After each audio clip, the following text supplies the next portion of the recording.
విశ్వాసం ద్వారా నీతి అనే మన బైబిల్ స్టడీలో ఇది 5వ ప్రజెంటేషన్. ఈరోజు మన అంశము నీతి యొక్క 2వ సగము, the second half of righteousness. ప్రార్థన చేసుకుని వాక్యాన్ని ప్రారంభించుకుందాం.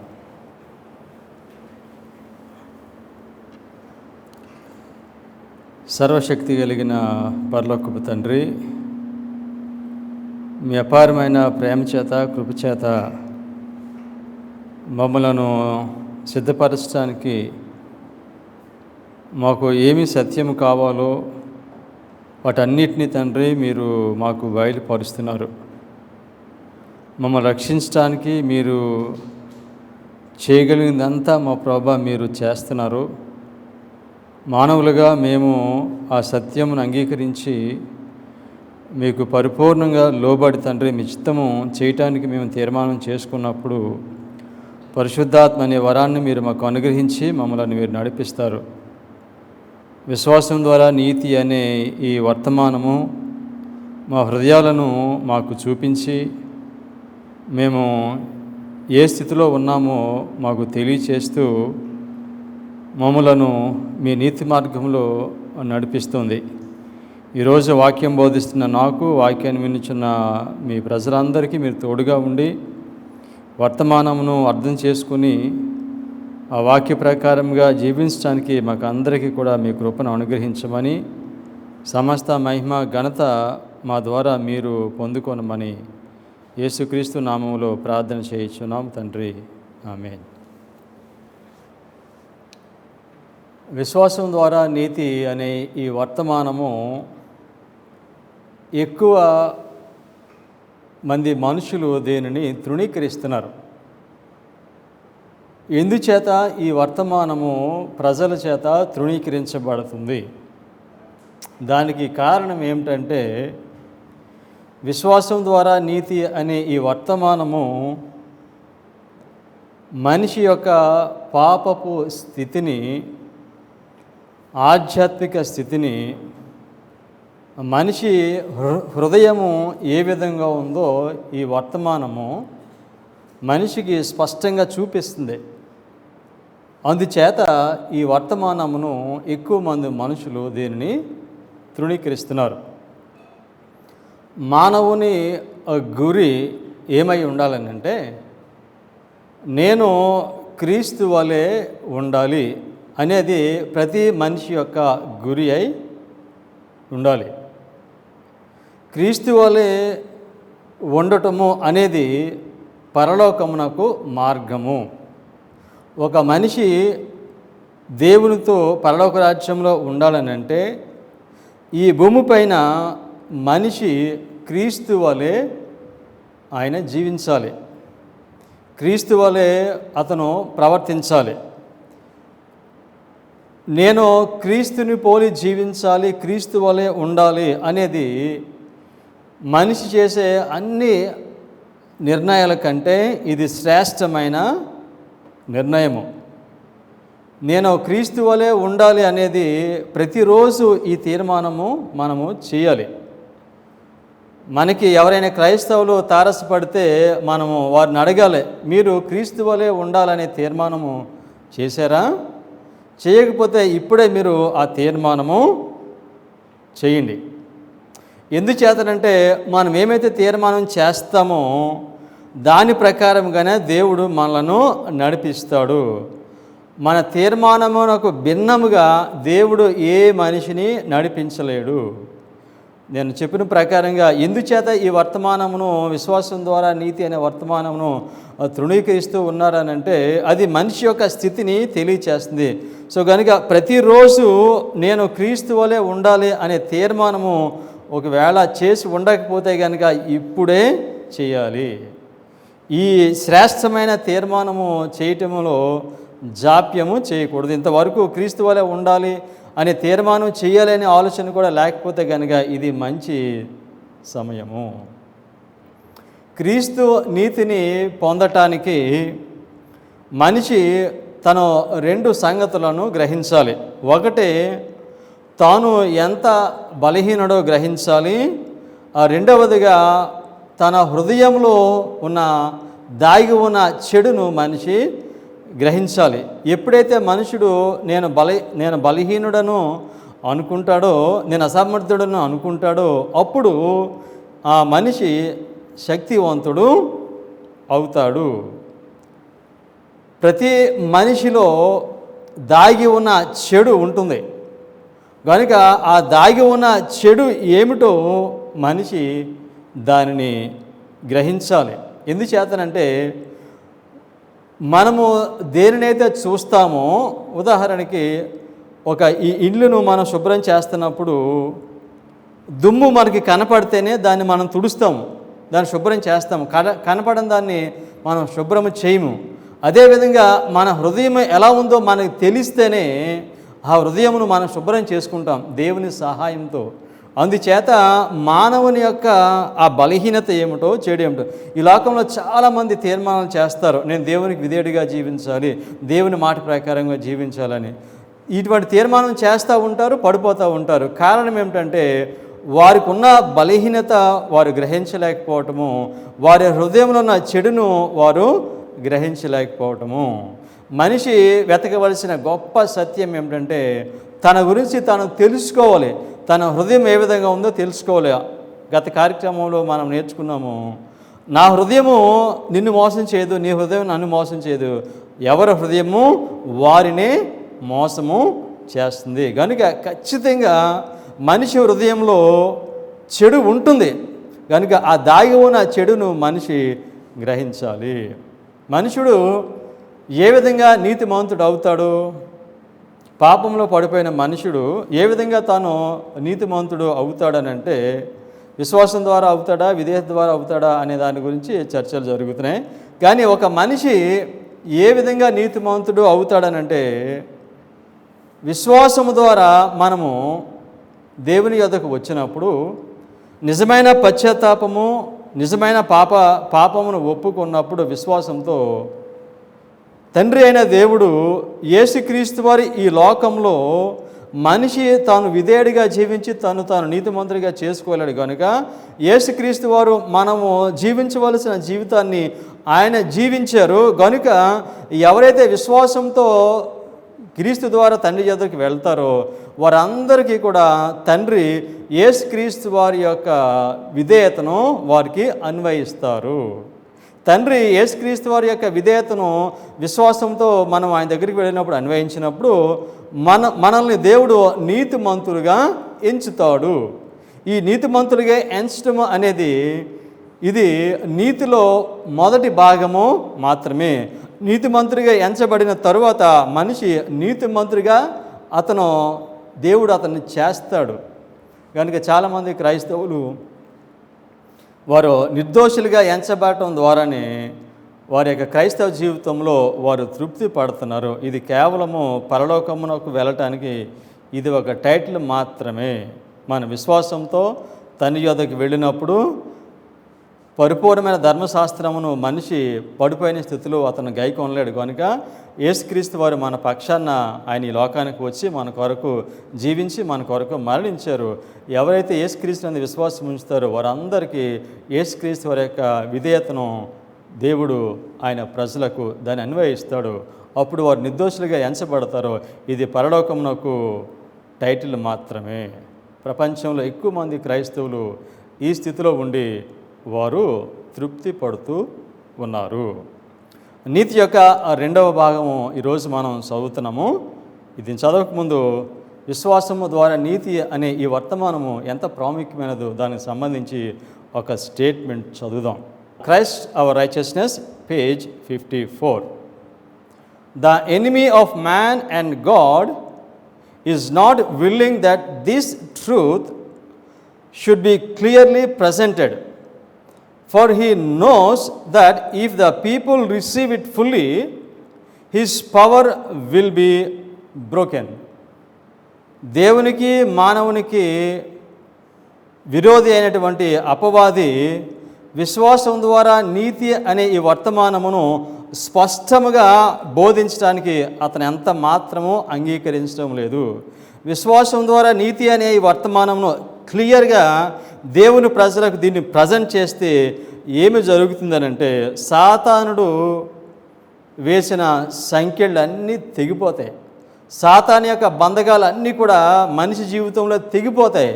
అందుచేత విశ్వాసం ద్వారా నీతి అని ఈ వర్తమానమును, నిజమైన దీనిలో ఉన్న సత్యాన్ని మనుషులు గ్రహించకూడదు, దీన్ని పరిపూర్ణంగా బోధించకూడదు అని సాతాను యొక్క ముఖ్యమైన ఉద్దేశము. ఎందుచేత విశ్వాసం ద్వారా నీతి అనే ఈ వర్తమానం పైన వేరే వేరే రాంగ్ అజంప్షన్స్, రాంగ్ వ్యూస్ ఎందుకు వస్తున్నాయో తెలుసండి? ఈ వర్తమానం మనిషి అర్థం చేసుకుంటే సాతాను సంఖ్యల బందీలో నుంచి అతను బయటికి వచ్చేస్తాడు. ఇక సాతాను యొక్క శక్తి ఆ మనిషి పైన ఇక పనిచేయదు. ఇక యాంటీడోట్ లాంటిది ఈ వర్తమానం. అందుచేత ఈ వర్తమానం తెలియకుండా మనుషులకి ఒకవేళ ప్రజెంట్ చేసిన, లైట్గా ప్రజెంట్ చేయటం, దీనిలో ఉన్న పరిపూర్ణమైన భావాన్ని మనుషులు గ్రహించకుండా ఉండాలని సాతాను చాలా ప్రయత్నం చేస్తున్నాడు. దేవుని ప్రజలు ఎంతవరకు వెళ్ళారనంటే, యేసుక్రీస్తు వారిని ఎంత ఎక్కువగా వారు స్తుతిస్తూ పొగుడుతూ ఉంటారనంటే, యేసుక్రీస్తు వారు ఉంటే చాలు, ఆయన మాట అవసరమో లేదు. యేసుక్రీస్తు వారి మీద వాళ్ళు చాలా ఎక్కువ ఫోకస్ చేస్తున్నారు, కానీ ఆయన మాట మీద వారి యొక్క దృష్టిని సాతానుడు మళ్లించాడు. విశ్వాసం ద్వారా నీతి అనే వర్తమానం చాలా ప్రెషియస్ మెసేజ్, కానీ యేసుక్రీస్తుని బాగా వారు చూపించి యేసుక్రీస్తు వారు చెప్పిన మాటను అలక్ష్యం చేసేలాగా చేస్తున్నారు. కానీ ఈ వర్తమానము నేర్చుకుంటే దాన్ని పరిపూర్ణంగా మనం గ్రహించగలిగితే దేవుని కృపను బట్టి దేవుని మాట పైన, దేవుని వాక్యం పైన చాలా ప్రేమ కలుగుతుంది. యేసుక్రీస్తు వారు ఆయన 2 పనులు చేస్తారు మన కొరకు. ఏమిటంటే, ముందు యేసుక్రీస్తు వారు మన హృదయాన్ని ఖాళీ చేస్తారు. ఖాళీ చేసిన తర్వాత ఆ హృదయాన్ని ఆయన నింపుతారు. యేసుక్రీస్తు వారు మన హృదయాన్ని ఖాళీ చేయటము, దీన్ని ఏమని పిలుస్తారంటే నూతన జన్మ అనుభవం అని పిలుస్తారు. యేసుక్రీస్తు వారు మన హృదయాన్ని నింపటము ఏమని పిలుస్తారంటే ఇది పరిపూర్ణత అని పిలుస్తారు. మనిషి పశ్చాత్తాపంతో పాపమును ఒప్పుకొని ఆయన నిర్దోషిగా ఎంచబడటము ఇది నీతిలో మొదటి భాగము. ఇందాక చెప్పిన ప్రకారంగా ఎక్కువ మంది క్రైస్తవులు ఈ ఖాళీ హృదయంతోనే వారు సంతోషపడుతున్నారు. అంటే దేవుడు మనుషులు చేసిన తప్పిదములన్నింటినీ క్షమించి వాటిని తీసివేస్తున్నాడు. మనం పాపం చేసినప్పుడు ఈ పాపము 2 చోట్ల ఉంటుందండి. ఒకటి పరలోక గ్రంథంలో రాయబడుతుంది, 2 హృదయంలో ఉంటుంది అది. సో కనుక మనం యేసుక్రీస్తు వద్దకు వచ్చినప్పుడు విశ్వాసంతో మన హృదయాన్ని ఖాళీ చేసేస్తున్నాడు. మనిషి చేసిన పాపం అంతటిని కూడా యేసుక్రీస్తు వారు తండ్రి క్షమించేసి నీ హృదయంని ఖాళీ చేస్తున్నాడు. కనుక ఈ విధంగా ఖాళీ అయిపోయిన తర్వాత ఇదే క్రైస్తవ జీవితము అని ప్రజలు అనుకుంటున్నారు. అయితే యేసుక్రీస్తు వారు మన హృదయంని ఖాళీ చేసిన తర్వాత ఈ హృదయాన్ని మరలా ఆయన నింపుతారు. ఖాళీ చేయబడిన తరువాత మన హృదయము నింపబడాలి. ఒకవేళ మన హృదయం ఖాళీ చేయబడిన తర్వాత, నూతన జన్మ అనుభవం పొందిన తరువాత హృదయము అది నింపబడకపోతే ఏమి జరుగుద్దో యేసుక్రీస్తు వారు ఈ మాటల్లో చెప్తున్నారు. మత్తయి సువార్త 12వ అధ్యాయము 43 నుండి 45 వరకు. అపవిత్రాత్మ ఒక మనిషిని వదిలిపోయిన తరువాత అది విశ్రాంతి వెదకుచు నీరు లేని చోట్ల తిరుగుచుండును. అపవిత్రాత్మ ఒక మనిషిని విడిచి వెళ్ళిపోయింది. ఇది నూతన జన్మ అనుభవము. యేసుక్రీస్తు వారు ఆ మనిషిని క్షమించారు కనుక అపవాది అతన్ని విడిచిపెట్టి వెళ్ళిపోయాడు. తర్వాత వాక్యం 44వ వాక్యము. విశ్రాంతి దొరకనందున నేను వదలి వచ్చిన ఈ ఇంటికి తిరిగి వెళ్ళేదని అనుకొని వచ్చి ఆ ఇంట ఎవరునూ లేక అది ఊడ్చి అమర్చి ఉండుట చూచి వెళ్ళి తనకంటే చెడ్డవైన మరి 7 దయ్యములను వెంటబట్టుకొని వచ్చును. అవి దానిలో ప్రవేశించి అక్కడనే కాపురం ఉండును. యేసుక్రీస్తు వారు హృదయమును ఖాళీ చేసిన తర్వాత ఆ హృదయమును నింపకపోతే ఏం జరుగుతుందంటే ఈ సాతానుడు వెళ్ళి ఎంతమంది తీసుకొస్తాడో ఇంకా 7 తీసుకొస్తాడు. అంటే మొత్తము 8 మంది ఆయనలో నివాసము చేస్తారు. హృదయము ఖాళీ చేయటము, ఖాళీ అయిన హృదయము నింపబడాలి. ఒకవేళ నింపబడకపోతే వెళ్ళిపోయిన దురాత్మే మరి 7 తీసుకుని రావటము జరుగుతుంది. వచ్చినప్పుడు ఏం జరుగుద్ది? 45వ వాక్యం. అందుచేత ఆ మనుషుని కడపటి స్థితి మొదటి స్థితి కంటే చెడ్డదగును, అలాగే ఈ దుష్టతర్మ వారికి సంభవించునా నేను. ఏమి జరుగుతుంది? కడపటి స్థితి మొదటి స్థితి కంటే చెడ్డదగును. మొదటి స్థితి, కడపటి స్థితి అన్నాడు. ఒకసారి మనిషి నూతన జన్మ అనుభవం పొందిన తర్వాత అతని హృదయము నింపబడకపోతే అతను నూతన జన్మ అనుభవము ఎలా ఉంటుందంటే అంతకుముందు మారని జీవితం కంటే కూడా ఇది ఇంకా చెడ్డగా ఉంటుందని దీనిలో తెలియజేస్తున్నాడు. అయితే సమస్య ఎక్కడుంది? ఇప్పుడు అపవిత్రాత్మ వదిలి వెళ్ళిపోయిన తర్వాత ఆ ఇల్లు ఎలా ఉంది? ఖాళీగా ఉందండి. ఆ ఇల్లు ఎవరో? మనము, మనిషి యొక్క హృదయం ఖాళీగా ఉంది. ఈ ఖాళీ హృదయాన్ని చూచుకుని మనిషి చాలా సంతోషపడుతున్నాడు. నా పాపాలు క్షమించబడ్డాయి కనుక నేను సిద్ధంగా ఉన్నానని అనుకుంటున్నాడు. కానీ ఆ విధంగా అనుకుంటే వెళ్ళిపోయిన దురాత్మ మళ్ళా 7 తీసుకుని రావటము జరుగుతుంది. అంటే ఈ నీతి అనే దానిలో రెండవ సగము ఏమిటంటే ఖాళీ చేయబడిన హృదయము నింపబడాలి. సో దీని గురించి ఈ మాటల గురించి మిస్సెస్ వైట్ రాసిన స్టేట్మెంట్స్ మనం చదువుదాం. Review and herald, January 24, 1893. The man in his parable refused to do the work of Satan, but the trouble with him was that after the heart was swept and garnished, he failed to invite the presence of the heavenly guest. నూతన జన్మ అనుభవం పొందినవాడు అంతకుముందు ఏమైతే అపవాదికి సంబంధించిన పనులు చేశాడో ఆ పనులు చేయటము మానేశాడు. సో కనుక ఆ పనులు చేయటం మానేశాడు కనుక అతను అదే సరిపోతుందని అనుకుంటున్నాడు. అంటున్నారు దీనిలో సమస్య ఏమిటంటే నీ హృదయం ఖాళీ చేయబడిన తర్వాత, నీ పాపం క్షమించబడిన తర్వాత మనిషి ఎవరిని ఇన్వైట్ చేయాలి? పరలోకపు అతిథిని నీవు ఆహ్వానించాలి. నీ హృదయము పరలోకము యొక్క అతిథితో నీ హృదయము నింపబడాలి.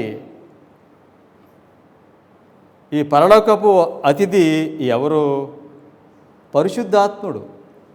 పరిశుద్ధాత్ముడిని ఆహ్వానించాలి. కనుక విశ్వాసం ద్వారా నీతి అనే వర్తమానం మనిషి యొక్క స్థితిని తెలియజేస్తుంది.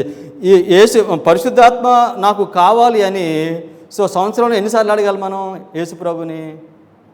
సంవత్సరానికి ప్రతిరోజు అడగాలి మనం. ప్రతిరోజు ఉదయం ప్రభువా నీవు నాకు పరిశుద్ధాత్మను అనుగ్రహించని అడగాలి. ఇప్పుడు ఈ వర్తమానం చెప్పినప్పుడు ప్రతిరోజు నీవు పరిశుద్ధాత్మ ఇవ్వమని అడగకపోతే పరిశుద్ధాత్ముడు హృదయం నువ్వు ఆహ్వానించుకోకపోతే రాడు. సో ఈ వర్తమానం ఏం తెలియజేస్తుందంటే ప్రతిరోజు నువ్వు అడగకపోతే పరిశుద్ధాత్మ లేడని చెప్తుంది. చాలా హర్టింగ్ ఉంటుంది ఈ వర్తమానం. కానీ ఇది వాస్తవం అని మనిషి గ్రహించి ప్రతిరోజు కూడా ప్రభువా ఈ పరలోకపు అతిథిని నేను ఆహ్వానిస్తున్నాను, నువ్వు నాకు అనుగ్రహించు అని ప్రార్థన చేయాలి. అంటే మనిషి పాపము నాకు క్షమాపణ పొందటం మాత్రమే సరిపోదు.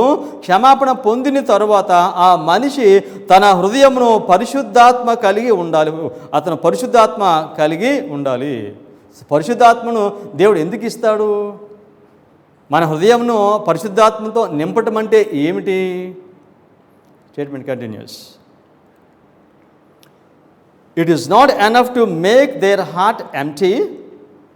We must have the vacuum filled with the love of God. The soul must be furnished with the graces of the Spirit of God. హృదయము వాస్తవంగా దేంతో నింపబడాలి? దేవుని యొక్క ప్రేమతో నింపబడాలి. దేవుని యొక్క ప్రేమతో నింపబడాలని అంటే ఆ మనిషిలోనికి పరిశుద్ధాత్ముడు రావాలి. నువ్వు పరిశుద్ధాత్మను ఆహ్వానిస్తే ఆ పరిశుద్ధాత్ముడు ఏం చేస్తాడంటే నీ హృదయమును దేవుని యేసుక్రీస్తు వారి ప్రేమతో నింపుతాడు. నీతి అనే దానిలో రెండవ సగం ఏమిటంటే హృదయం ఖాళీ చేయబడిన తరువాత ఈ హృదయము క్రీస్తు ప్రేమతో నింపబడి ఉండాలి. పరిశుద్ధాత్మను ఆహ్వానించినప్పుడు ఈ పరిశుద్ధాత్ముడు దేవుని ప్రేమతో మన హృదయాన్ని నింపుతాడండి. రోమా 5:5 ఎందుకనగా ఈ నిరీక్షణ మనలను సిగ్గుపరచదు, మనకు అనుగ్రహింపబడిన పరిశుద్ధాత్మ ద్వారా దేవుని ప్రేమ మన హృదయములలో కుమ్మరింపబడి ఉన్నది. పరిశుద్ధాత్మ ద్వారా మన హృదయములో దేవుని ప్రేమ కుమ్మరింపబడుతుంది. అనగా నీతికి ఉన్న రెండవ సగం ఏమిటంటే మనిషి యొక్క హృదయము ప్రేమతో నింపబడి ఉండాలి. ఈ ప్రేమ లేకపోతే పౌలు ఏమంటున్నాడో, నేను వట్టివాడను, నాకు ప్రయోజనం ఏమీ లేదు. సో కనుక మనిషి యొక్క హృదయము ప్రేమతో నింపబడాలి. ఈ ప్రేమతో నింపబడినప్పుడే నీవు దేవుని కుమారుడు అని పిలువబడడానికి నీకు అర్హత కలుగుతుంది.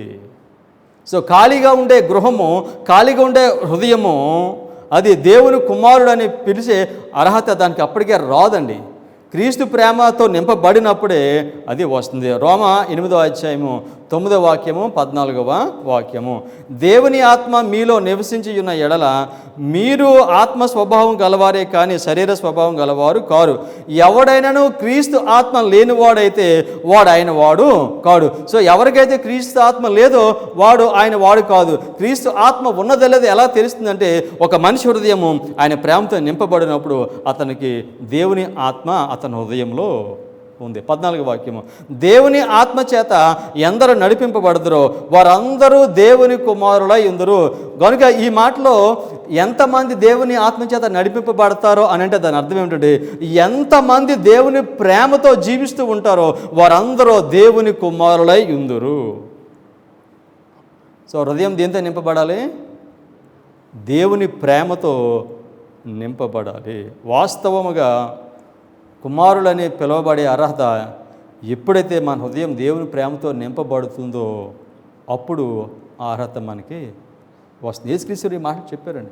యోహాను సువార్త 13:34-35 మీరు ఒకరినొకరు ప్రేమింపవలనని మీకు క్రొత్త ఆజ్ఞ ఇచ్చుచున్నాను, నేను మిమ్మల్ని ప్రేమించినట్టే మీరును ఒకరినొకరు ప్రేమింపవలను. మీరు ఒకని ఎడల ఒకడు ప్రేమ గలవారైన ఎడల దీనిని బట్టి మీరు నా శిష్యులని అందరూ తెలుసుకొందురనెను. మనము క్రైస్తవుడు నిజంగా యేసుక్రీస్తు వాని యొక్క శిష్యుడు అని ఎలా తెలుస్తుంది? ప్రేమ ఉన్నప్పుడు తెలుస్తుంది. దేవుని ప్రేమ యేసుక్రీస్తు వారి వలె మాట్లాడటం, యేసుక్రీస్తు వారి వలె సహించడం, యేసుక్రీస్తు వారి వలె త్యాగం చేయటం ఎంత గొప్ప ధన్యత అండి ఇది. క్రీస్తు ప్రేమ మనలో ఉంటే ఇటువంటివన్నీ కూడా మనిషి చేస్తాడు. శత్రువును కూడా ప్రేమించే స్వభావము ఆ మనిషికి వస్తుంది. సో కనుక ప్రాముఖ్యమైనది ఏమిటంటే విశ్వాసం ద్వారా నీతి అనే వర్తమానంలో మన పాపమునకు క్షమాపణ పొందడం మాత్రమే సరిపోదు. అది పరలోకమునకు కేవలం టైటిల్ మాత్రమే. కానీ అర్హత ఏమిటంటే దేవుని యేసుక్రీస్తు వారు ప్రేమ చేత హృదయము నింపబడాలి. Statement continues. We may leave off many bad habits and yet not be truly sanctified because we don't have a connection with God.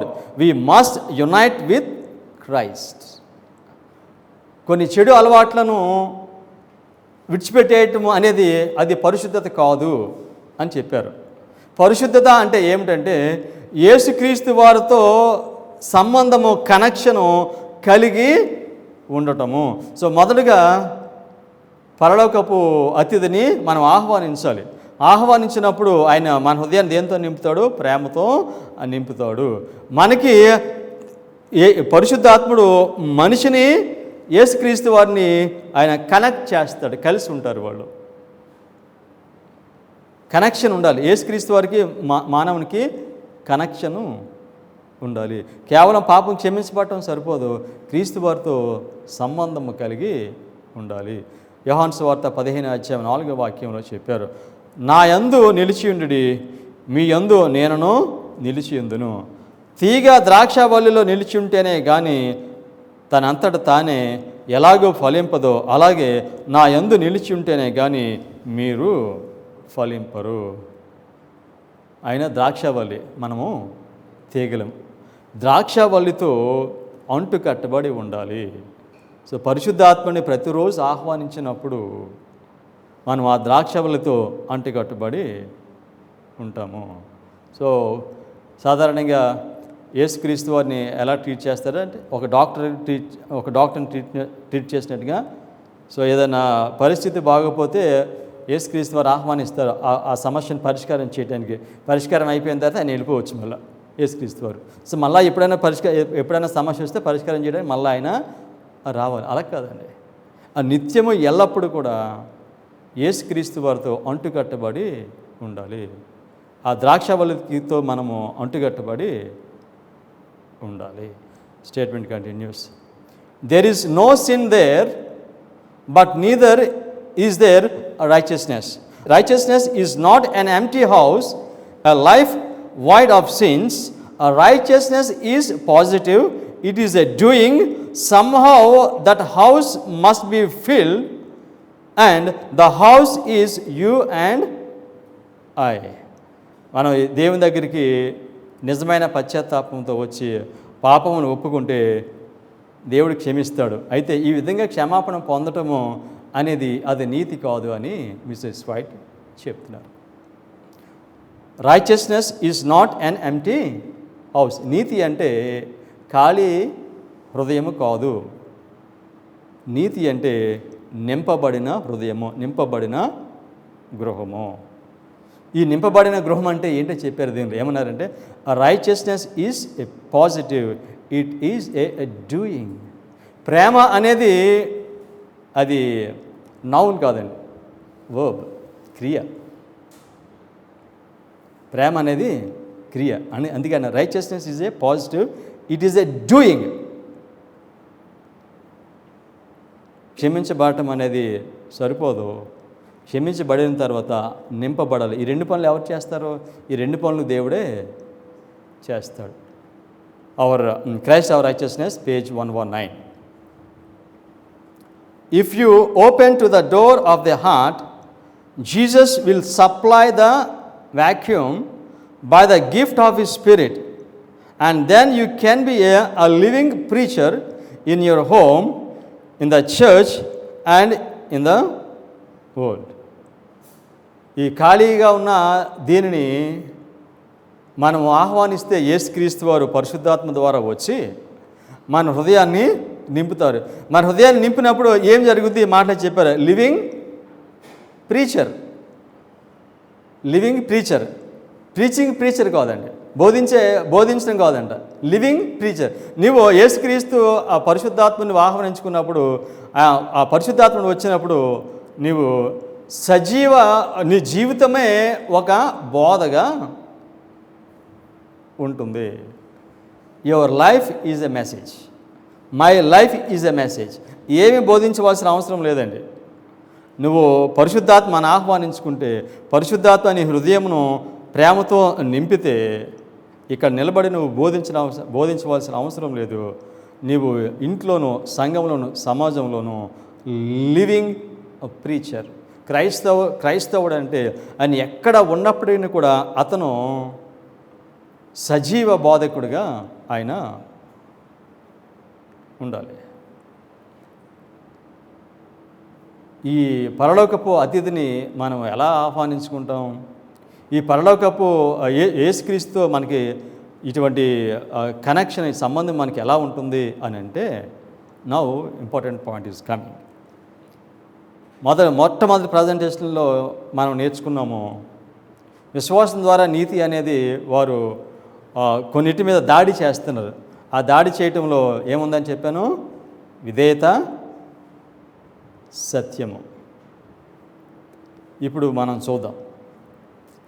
హృదయం అనే ఈ భూమిని సాగు చేయాలి మనిషి చేయవలసిన పని ఏమిటంటే హృదయం అనే ఈ భూమిని దున్నాలి. ఎలా దున్నాలి? మిసెస్ బట్టి చెప్తున్నారు. ఈ హృదయం ఖాళీ చేయబడిన తర్వాత అతను ఏం చేయాలో చెప్తారు. Review and Harold, January 24, 1893. The garden of your heart must be cultivated. The poisonous satanic plants must be uprooted. The soil must be prepared, thoroughly plowed by the word of God, and the precious seeds of truth must be sown and tended by a wise and a skillful gardener. అపవాదికి సంబంధించిన ఈ మొక్కలన్నీ పీకి పాడేయాలి. పీకి పాడేసిన తర్వాత ఈ హృదయం అనే ఈ భూమిని, ఈ యొక్క తోటను మనిషి దున్నాలి. ఎలాగ దున్నాలి? దేంతో దున్నాలని చెప్పాడు? ద వర్డ్ ఆఫ్ గాడ్, దేవుని యొక్క వాక్యము, ప్రెషియస్ సీడ్ ఆఫ్ ట్రూత్. ఈ హృదయాన్ని మనిషి దున్నాలి. మనిషి వాక్యాన్ని చదివి అతను దేవుని ప్రేమ గురించి మనిషి నేర్చుకోవాలి. ఈ యొక్క హృదయం అనే ఈ భూమిని మనిషి సిద్ధం చేయాలి. సిద్ధము చేసి నీవు పరిశుద్ధాత్మను ఆహ్వానించాలి.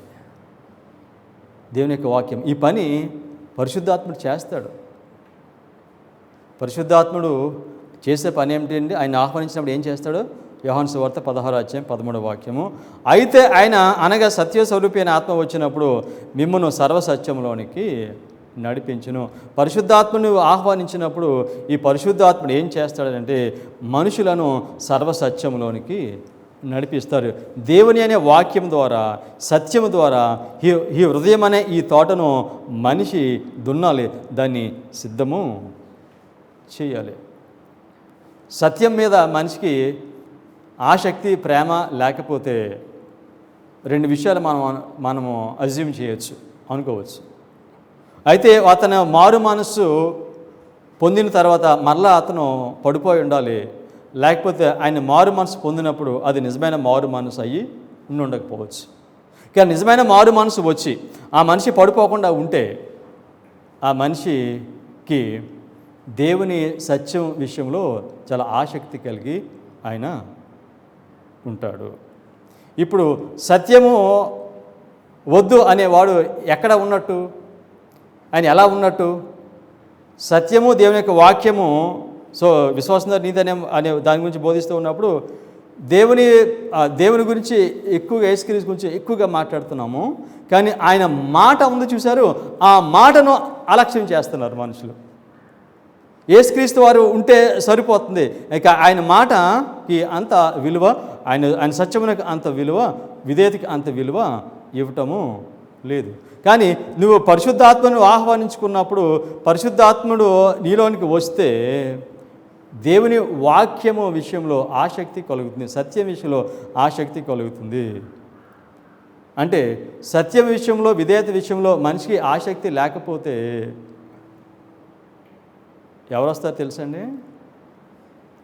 7 అపవిత్ర ఆత్మను తీసుకుని వస్తాడు. నీ హృదయమును నీవు ప్రేమతో నింపాలి, దేవుని యొక్క ప్రేమతో నింపాలి. ఈ హృదయాన్ని నువ్వు సిద్ధం చేయాలి. దేవుని వాక్యమును, సత్యమును చదవాలి. ఖాళీగా ఉండే గృహము ఎవరికి నివాసం అవుతుందని యేసుక్రీస్తు వారు చెప్పారు? అపవిత్రాత్మకు అది నివాసము అవుతుంది.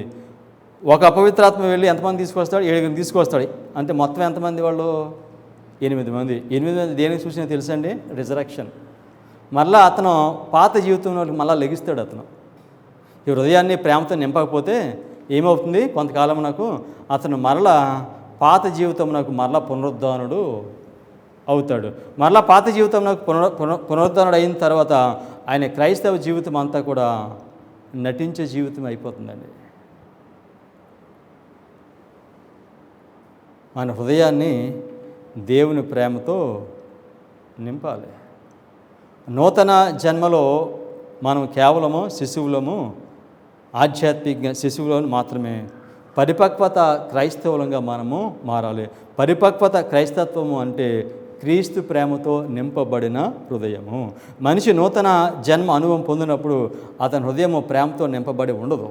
కానీ పరిపక్వతలోనికి వెళ్ళటం అంటే క్రీస్తు ప్రేమతో హృదయము నింపబడి ఉండాలి. హెబ్రీయులకు రాసిన పత్రిక 5వ అధ్యాయము 13-14 వాక్యాలు. మరియు పౌలు త్రాగు ప్రతి వాడును శిశువే గనుక నీతి వాక్యము విషయంలో అనుభవము లేని వాడై ఉన్నాడు. దేనిలో?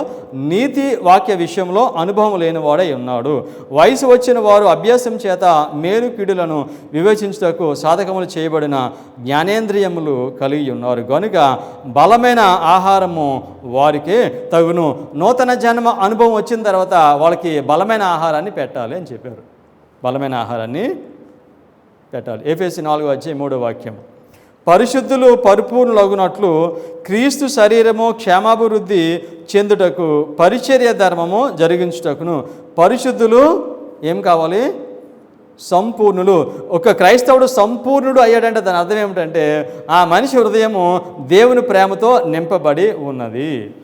కనుక పరిశుద్ధులు సంపూర్ణులు కావాలి. ఇంపార్టెంట్ ప్రాముఖ్యమైన వాక్యం చదువుతున్నాం ఇప్పుడు. ఎఫెసీ 3వ అధ్యాయము 17-19 వరకు. తన మహిమైశ్వర్యము చొప్పున మీకు దయచేయవలననియు మీరు దేవుని సంపూర్ణత యందు పూర్ణులగునట్లుగా ప్రేమయందు వేరు పారి స్థిరపడి సమస్త పరిశుద్ధులతో కూడా దాని వెడల్పు, పొడవు, లోతు, ఎత్తు ఎంతో గ్రహించుకొనుటకును జ్ఞానమునకు మించిన క్రీస్తు ప్రేమను తెలుసుకొనుటకును తగిన శక్తి గలవారు కావాలని ప్రార్థించుచున్నాను. ఇక్కడ పౌలు ప్రార్థన చేస్తున్నాడు. సంపూర్ణత యందు పరిపూర్ణులగునట్లు. సంపూర్ణత యందు పరిపూర్ణ అవుట అంటే ఏమిటి? క్రైస్తవ జీవితంలో భాషల్లో మాట్లాడటం కాదండి, పెద్ద పెద్ద పనులు చేయటం కాదండి.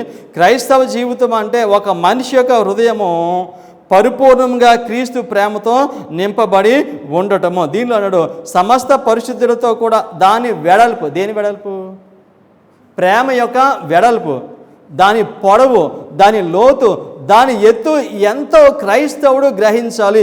ఈ విశ్వాసము ద్వారా నీతి అనే దానిలో ఆ నీతి అనే దానికి రెండో భాగం ఏమిటంటే మనిషి ప్రతి క్రైస్తవుడు ప్రేమ యొక్క వెడల్పు, పొడుగు, ఎత్తు, లోతు ఆ మనిషి గ్రహించాలండి.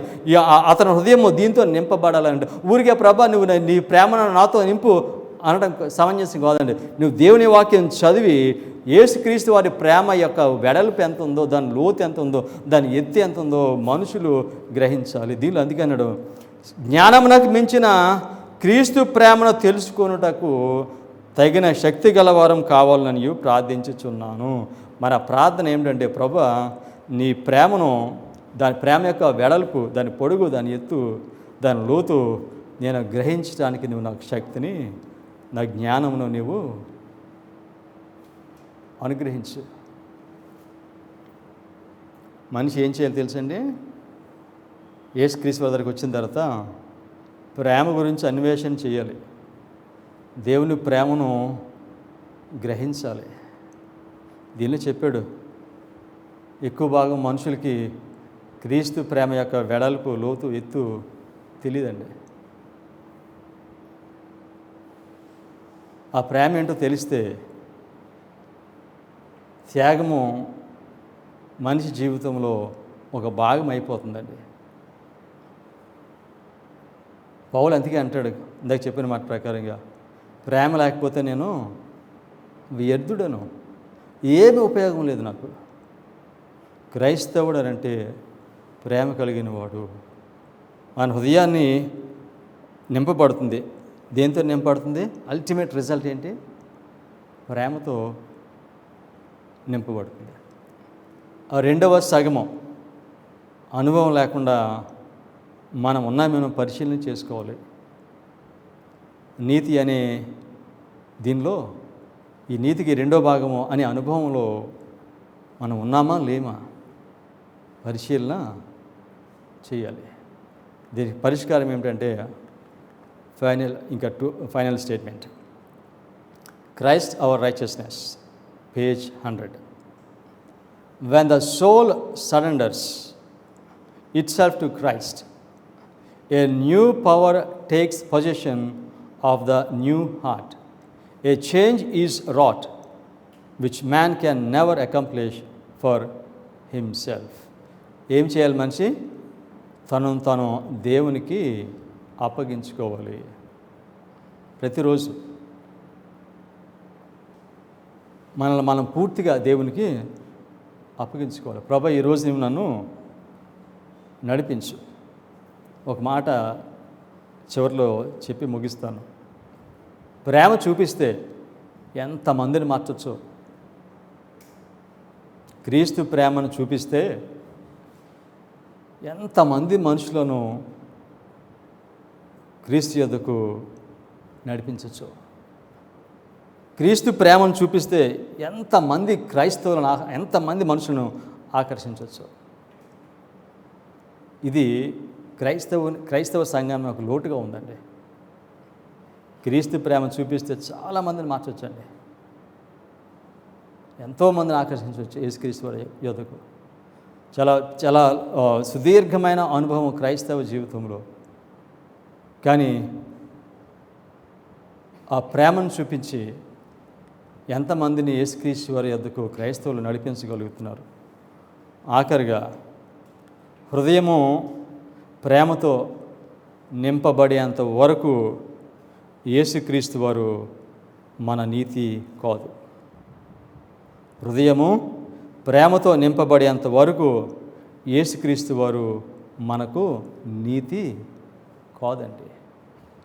ఎప్పుడైతే మన హృదయము ప్రేమతో యేసుక్రీస్తు వారు పరిపూర్ణమైన ప్రేమతో నింపబడుతుందో అప్పుడు మాత్రమే యేసుక్రీస్తు వారు మనకి నీతి అవుతారు. ప్రార్థన చేసుకుందాం.